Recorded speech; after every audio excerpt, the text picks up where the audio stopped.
जैन रामायण में कृतांत वक्त सेनापति ने आकर के पूरा का पूरा निवेदन कर दिया कि कैसे भयंकर वन में मैं सीता को छोड़ के आया हूँ। जैसे उसने सारी वृत्तांत बताया, रामचंद्र जी को पल्ले पड़ गई कि मैंने क्या कर दिया। इतने में ही उनको बोध हो गया अपनी अज्ञानता पर, अपनी अविवेकता पर, और वे रोने लगे, अचेत हो गए और नाना प्रकार के प्रलाप करने लगे, हे सीते मुझे वचन दो, मुझे सांत्वना दो, इत्यादि इत्यादि। और फिर आगे बढ़ कर के बोले, अरे तुम तो बहुत अनुपम थी। अब उनके कल्पनाएं जग रही, यहाँ तक अपन ने कर लिया था, और उनकी कल्पनाएं जगना चालू हुई कि तेरा वन में क्या हुआ होगा। हे देवी, श्वासोच्छ्वास की सुगंधि के कारण से तेरे मुख पर जरूर भ्रमरों के जो समूह हैं वे सुगंध की लोलुप से तुझे आकर के परेशान किए रहे होंगे। अवश्य ही उसके कारण से तू खेद को प्राप्त हुई होगी। हो सकता है कि तू अकेली वहाँ पर घूम रही थी तो किसी भीलों के समूह ने आकर के तुझे पकड़ लिया होगा, वो पता नहीं तुझे वे कहाँ ले गए होंगे। अथवा जिनका मन, हे साध्वी मैंने तुझे दुष्ट वन में छोड़ा है, लेकिन इस बार मैंने तुझे खुद को छोड़ा है। पहले तो तुझे हरी गई थी और पिताजी के द्वारा भेजी गई थी एक प्रकार से, लेकिन इस बार तो तुझे और भी ज़्यादा कष्ट हुआ होगा, क्योंकि उस समय तो असहाय होने के कारण से गई थी। अब मैंने तुझे असहाय बनाया है, अपने ही की द्वारा भेजी गई है, इसलिए तुझे अत्यधिक दुख हुआ होगा। तू पहले की भांति कहीं वन में पड़ी पड़ी सो रही होगी तो जरूर हाथी ने आकर के तुझे कुचल दिया होगा। पॉसिबिलिटीज क्या क्या हो सकती है भाई, अंधेरा है, जंगल में कहाँ है कि धूप छाँव है, सारी की सारी अंधेरा है, हाथियों का समूह निकल रहा है, जरूर हाथियों के समूह ने तुझे दबा दिया होगा। जो रीछ, भालू, शगाल, खरगोश, उल्लुओं से व्याप्त है, जहाँ मार्ग ही दिखाई नहीं देता, ऐसे बिहड़ वन में दुखी होती हुई तू कैसे जीवित रहेगी, तू कैसे जिंदा रहेगी। रामचंद्र जी पहले ही सोच लेते, ऐसा आप लोग सोच रहे होंगे, लेकिन जो जो उदय में आने वाली चीज़ है वो हो जाती है। हे प्रिय, जिसका मुख दाढ़ों से भयंकर है, अंगड़ाई लेने से जो भयंकर दिखाई दे रहा है, ऐसे तीव्र भूख से युक्त किसी व्याघ्र ने जरूर तुझे बिल्कुल भयभीत कंपित कर दिया होगा, शब्द के अगोचर दुख को प्राप्त करा दिया होगा। जिसकी जिह्वा लपलपा रही है, जिसके गर्दन के बाल खड़े हो रहे हैं, खून के समूह से व्याप्त है, ऐसे किसी सिंह ने जरूर तुझे अवाक गोचर कर दिया होगा, तेरे शब्द नहीं निकल पा रहे होंगे। सही बात है, स्त्रियों के ऊपर किसका बल नहीं चलता है, हर व्यक्ति स्त्री के ऊपर शक्तिशाली हो जाता है, स्त्रियां निर्बल दुर्बल होती है। पुरानी बता रहे हैं, अभी की नहीं बता रहे हो। अथवा हे देवी, ज्वालाओं के समूह से युक्त, जहाँ बड़े बड़े वृक्ष तक समाप्त हो गए, ऐसी दावानल में जरूर तू फंस करके मर गई होगी। बस यही सोच रहे हो कि या तो हाथी ने दबा दिया होगा, या व्याघ्र ने खा लिया होगा, या सिंह ने चटा लिया होगा, या जंगल में कहीं नदी में डूब गई होगी, या आग में मर गई होगी। अथवा तू छाया में जाने में असमर्थ रही होगी, मतलब छाया में देख नहीं पाएगी कहाँ छाया है, तो सूरज की बहुत तेज किरणों ने आकर के तेरे को झुलसा दिया होगा, तो झुलस के मर गई होगी। तू प्रशस्त शील की धारक थी और मैं अत्यंत क्रूर प्रकृति का था, फिर भी तुझने मुझ में चित्त लगाया। ऐसा विचार करके मेरी क्रूरता के कारण से मानो तू शौक होकर के मर गई होगी हृदयघात से, कि अरे मैंने ऐसे व्यक्ति में प्रेम लगाया जिसने मुझे इस प्रकार से असहाय अवस्था में छोड़ दिया, तो इस बात का चिंतन कर गई तू जरूर मृत्यु को प्राप्त हो गई होगी। हे भगवान, हनुमान के समान, रत्न जट्टी के समान इस समय कौन है? किसको याद किया उन्होंने? हनुमान को और रत्न जट्टी को क्यों याद किया? इस समय रत्न जट्टी और हनुमान के समान कौन है? कौन है? बोलो कौन है? जो मुझे सीता का समाचार ला करके सुनाए, क्योंकि उस समय किसने सुनाया था? रत्न जट्टी ने ला करके बताया था कि मैंने देखा है सीता को रावण हर करके लेके जा रहा था। फिर सेकंड नंबर पे हनुमान गए थे और सीता का समाचार लेकर के आए थे। रामचंद्र जी विलाप करके बोल रहे हैं, इस समय कौन है जो मुझे सीता का समाचार ला करके देगा। आप सोचते हो कभी, इस समय कौन है जब मुझे मंदिर लेकर के जाएगा। उस समय तो मेरी माता जी लेके जाती थी, मेरे पिताजी लेके जाते थे, मेरी नानी हाथ पकड़ के लेके जाती थी। अब इस समय मुझे कौन है जो लेके जाएगा। ऐसी जगह पहुंच गए बच्चे जहाँ पे मंदिरों का नाम निशान नहीं, स्वाध्याय है नहीं, कोई सत्संगति है नहीं। अभी तो सत्संगति दे दी, ऐसा कौन है जब उनको संगति देगा। अभी तो अपन किसी के द्वारा आ गए, अब ऐसी समय पे चले गए, ऐसे स्थान पे चले गए, ऐसे व्यापार धंधे में लग गए। अब कौन वहाँ से तारेगा, कौन उबारेगा। किसी प्रकार से तो मनुष्य भाव मिल गया, अब अगली बार सोचना पड़ जाए अगली बार कैसे मिलेगा। इतना निश्चिंत जीवन होना चाहिए, पॉजिटिव वे में, सोचना भी ना पड़े कि अगला भाव क्या होगा।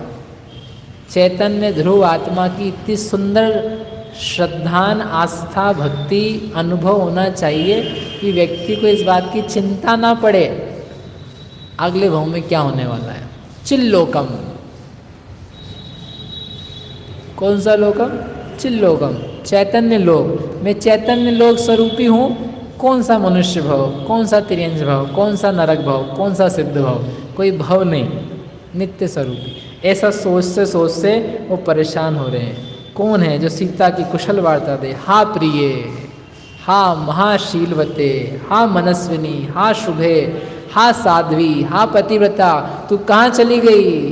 तू नहीं गई, जरूर यहीं कहीं है। सेनापति, सच सच बताओ, तूने उसको नहीं छोड़ा है ना? बिल्कुल भी नहीं छोड़ा है ना? तुम ऐसे ही मुझे मन बलवाने के लिए आ गए हो ना? जाओ उसको लेकर के आओ, यहीं कहीं जहाँ भी छुपी हुई है आपने दे कर के आयो, आप छोड़ के नहीं आ सकते हो। ऐसा सेनापति को बोला। सेनापति बेचारा क्या बोले, वो गर्दन झुका करके चुपचाप खड़ा रहा।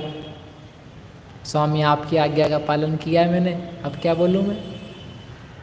रामचंद्र जी ने देखा कि अरे अरे ये तो छोड़ के ही आ गया है, कुछ बोल नहीं रहा है, शांति नहीं दे रहा है। रामचंद्र जी मूर्छा को प्राप्त हो गए। जब सब लोग सुन रहे थे, बातें देख रहे थे, लक्ष्मण शत्रुघ्न आ गए थे इतनी देर में। उन्होंने आकर के उनको संभाला, उनको छुआ, उनको सचेत कराया। वो सचेत करके बोले, इत्यादि विललाप कराए, फेरी फेरी मूर्छा रघुपाय, चिंतावंत भूमि पर पर्यो, दुख समूह चित्त में धर्यो।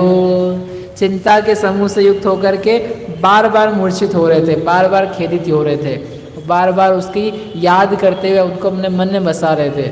और इसी बीच में लक्ष्मण आए और लक्ष्मण ने आकर के उनसे कहा, आप चिंता नहीं करो हे देव, इस तरह व्याकुल क्यों हो रहे हो? धैर्य धारण करो, शांति रखो। महापुरुष किए हुए कार्य का शोक नहीं करते हैं। एक वाक्य बोला उसने समय अनुसार से, यह पूर्वोपार्जित कर्म का फल समस्त लोक को प्राप्त हुआ है। जिस न केवल राजपुत्री को, संसार में जिसे जो दुख अथवा सुख प्राप्त करना है वह उसे किसी निमित्त से स्वयं प्राप्त करता है। क्या बोला? संसार में जिसे जो सुख या दुख प्राप्त करना है वह उसे अवश्य प्राप्त करता है, और उसकी प्राप्ति के लिए कोई बहिरंग निमित्त होता है। क्यों बोला? भीतरी कारण उसके स्वयं में विद्यमान है। कर्म कम्मोदेन जीवा, आगे ना बात वही, दुखित सुविधा हवंति दरि सव्वे। लेकिन उस कर्म के उदय को प्राप्त कराने के लिए कारण बनता है। इसलिए आपने दुखी नहीं किया है, आपने सुखी नहीं किया है, आपके कारण से सुखी दुखी नहीं हुई है, अपने कारण से हुई है। यही वो लक्ष्मण है जिन्होंने पहले समझाया था, महाराज मत भेजो मत भेजो। अब लेकिन क्या करें, भेज चुके हो तुम, अब क्या करें हम, अब तुम तो संभल जाओ। मालूम पड़ा भाभी गई, थोड़ी देर में भैया भी गए दोनों ही चले गए। हमेशा ध्यान रखो, जो हो चुका है उसका इतना शोक मत करो कि वर्तमान को खो दो।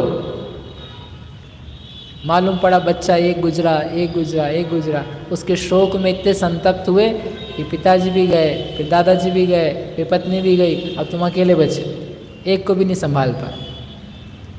एक किसी सब्जेक्ट में नंबर कम आ गए, उसके लिए इतने आंसू बहा रहे हो कि बाकी के 4 पेपर और बिगड़ गए। लो बेटा, 1 0 आ रहा था, 4 रखो। बच्चे ही तो करते हैं। एक पेपर बिगड़ गया, मम्मी पेपर बिगड़ गया, पेपर बिगड़ गया, बिगड़ गया, बिगड़ गया। 4 दिन उसी के गीत गाता रहता है। और अगला पेपर बोला उसमें तो फेल होना ही है। क्यों जी, अब सब में हो जाए ना, अगली बार फिर दे ही देंगे सारे। वाह, जैसे आप बोलोगे ये ऐसा नहीं करवाते हम, वैसे जीवन समझो। जो हो चुका है वो तो हो ही चुका है, उसको लेकर के नहीं खींचते रहो, छोड़ दो उसको, जाने दो। जो दुख आप भोग चुके हो ना, उनको मत याद किया करो। जो बातें आपके सास ससुर, आपके भाई बंधु आपसे कह चुके हैं, वो कह चुके हैं, जाने दो उनको, छोड़ दो, पास्ट हो गया। उनको पकड़ के बैठोगे आप जी नहीं पाओगे। Let them go. दुखी नहीं, जो सुख तुमने भोगे हैं छोड़ दो उनको, आप जी नहीं पाओगे। आप याद करते रहोगे उस समय ऐसा सुख होगा। मेरे मायके में तो ऐसे ऐसे घी के लड्डू बनते थे, घी की कचौरी बनती थी। जब से तुम्हारे घर में आई हूँ तब से तेल की कचौरी भी नसीब नहीं। मत याद करो, नहीं जी पाओगे, छोड़ दो, सब गया। पास्ट के कारण से प्रेजेंट को मत बिगाड़ो। फ्यूचर में क्या होगा, फ्यूचर को सोच सोच करके प्रेजेंट नहीं बिगाड़ो। जीवन नहीं चल सकती, आत्मा भी नहीं चल सकती। उत्पाद वेद ध्रुव युक्तम सत। एक पल में तुम सत हो, ध्रुव हो, ध्रुव को देखो। हो गया उत्पाद, हो रहा है व्यय, चलता जाएगा। वॉट यू आर, उसको संभालो। तो रामचंद्र जी को संभालते हुए लक्ष्मण ने कहा, हे देव क्यों व्याकुल हो रहे हो, धैर्य धारण करो, शांति धारण करो। सबको अपने अपने कर्म के उदय के कारण से सुख दुख होता है, और उस सुख दुख को प्राप्त कराने के लिए कोई निमित्त बन जाता है। यह प्राणी चाहे आकाश में ले जाया जाए, चाहे वन्य पशुओं से व्याप्त वन में ले जाया जाए, चाहे पर्वत की चोटी पर ले जाया जाए, सर्वत्र यदि उसकी रक्षा होती है तो किसके कारण से होती है? अपने पुण्य के कारण से ही रक्षा होती है, और अपने पाप के कारण से ही नाश होता है। इसलिए आप विकल्प छोड़ दो। समय सार पढ़ा रहे थे उनको, आप विकल्प छोड़ दो। इसलिए चाहिए रीति गाता है, तुम सुखी नहीं कर सकते हो, तुम दुखी नहीं कर सकते हो। अब रामचंद्र जी की ग्रीफ में आने वाले हैं, अब गिल्टी में आने वाले हैं। अब उनका मानसिक जो बैलेंस है ना, वो बिगड़ने वाला है कि मैंने उसको बहुत दुखी कर दिया, मैंने उसको मार दिया है, मैंने इसको प्राण दंड दे दिया, जैसे मैंने अपनी प्रिय पत्नी को, शीलवती निर्दोष को दुखी कर दिया। अब वो परेशान होने वाले हैं, तो उनको सिखा रहे हैं, तुमने नहीं किया है, तुम नहीं कर सकते हो, तुम नहीं कर सकते हो। उबारने के लिए भी गाथा चाहिए रहती है। इसलिए हे देव, आप सीता के परित्याग को सोच करके अब विकल्प मत करो। पूरा नगर इस बात को जान चुका है, सब लोग आंसू बहा रहे हैं। केवल अयोध्या ही नहीं, ये भरत क्षेत्र के जितने जीव हैं, जहाँ जहाँ समाचार पहुँचा है, वे सारे के सारे जीव बहुत शोक से व्याप्त हो गए हैं। नगरों में, चौराहों पे, तिराहों पर, मोहल्लों में, गलियों में, बाजारों में, हर जगह केवल एक क्रूर नहीं, एक क्रंदन ही क्रंदन चल रहा है। रोने की आवाज़ें आ रही है, आंसुओं से इतने ज़्यादा बह चुके हैं कि जैसे वर्षा के समय कीचड़ मच जाता है, वैसे सारे नगर के जो रास्ते हैं वे कीचड़ वाले हो गए हैं। किस लिए? रो रो करके। वही प्रजा आपके इस प्रकार के कार्य को सुन करके, सीता की स्थिति सुन करके वो ऐसी हो गई है, ये भी सुन करके। लेकिन देखो क्या होता है, और फिर वो खुद भी सोचने लगे सीता के बारे में, हे सीता आप इतनी अच्छी थी, इतनी बढ़िया थी। और वो सुन करके उन्होंने सोचा, अब ये दिया नहीं शास्त्र में, लेकिन इधर दिया में पढ़ता हूँ, तो जब रामचंद्र जी को बुद्धि आने लगी, आप भी सोचोगे तो करते क्यों नहीं कुछ उपाय? उपाय करना चाहिए ना। क्या उपाय? क्या उपाय? वापस बुलाने का उपाय। तो लक्ष्मण ने उपाय किया, ऐसे समझ लो। तब लक्ष्मण बहु सुभट पठाए, सिंहक वन में दौड़े जाए। सीता लावन को जी गए, इत उत वाकु देखत भय। तब लक्ष्मण बहुत सारे सुभटों के साथ गए, तत्काल कहाँ पर? वन में गए, जहाँ पर सकृतांत वक्त ने उसको छोड़ा था, और छोड़ करके सेनापति भी गए साथ में। यही छोड़ा था मैंने, यही छोड़ा था, यही जगह। और वहाँ जाकर के देखे तो दिखी नहीं सीता, मिली नहीं सीता। इधर गए उधर गए, बहुत सारा ढूंढा, लेकिन सीता के कोई अते पते नहीं है। क्यों अते पते नहीं है? सीता नहीं है क्या?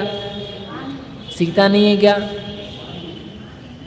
सीता तो है, लेकिन वहाँ नहीं है। ऐसे सुख के लिए अपन दौड़े टीवी में, खजाने में, धन में, तो क्या सुख नहीं है क्या? सुख तो है, लेकिन वहाँ नहीं है जहाँ ढूंढ रहे हो। वो तो जा चुकी है वज्रजंग राजा के साथ में। उसके पुण्य का उदय तो बहुत जल्दी आ गया था। तुम्हारे पाप का उदय चलेगा रामचंद्र जी। अब आपको लगता है रामचंद्र सीता के पाप का उदय, रामचंद्र जी रोएंगे बहुत दिन तक। सीता नहीं रो रही है, सीता ठीक ठाक है। सीता के पास तो आश्रय है, रामचंद्र जी के पास तो वो भी नहीं है। सीता नजर परी नहीं कोय, बाहुरी उलटे आए सोय। तब ही मृतक जानिती सही, दुख दशा मादिक लही। उन लोगों ने बहुत ढूंढा, इधर उधर भी ढूंढा, और उन्होंने सोचा कि अब यहाँ पर इसको गायब होने का रीज़न क्या है। आवाज़ें लगाई, सब देख लिया, एक एक वृक्ष छान मारा, लेकिन सीता वहाँ कहीं नज़र नहीं आई।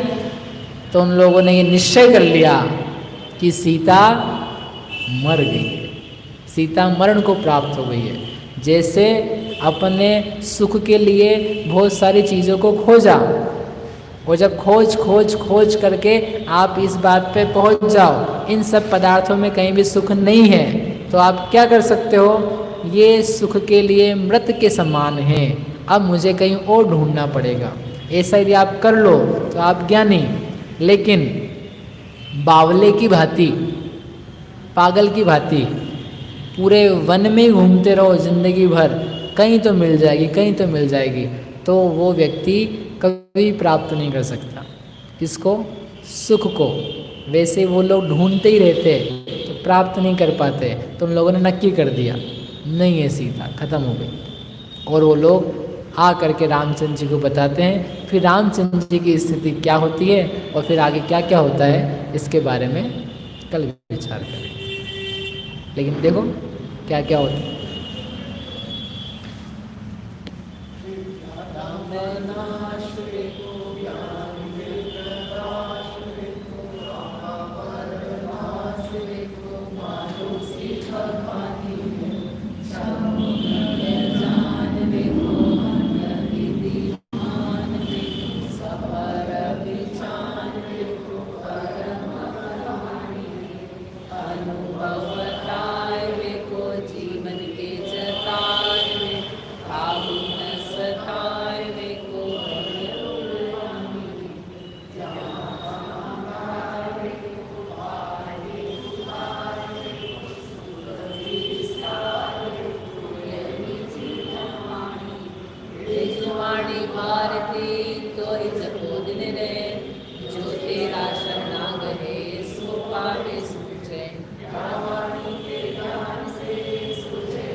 और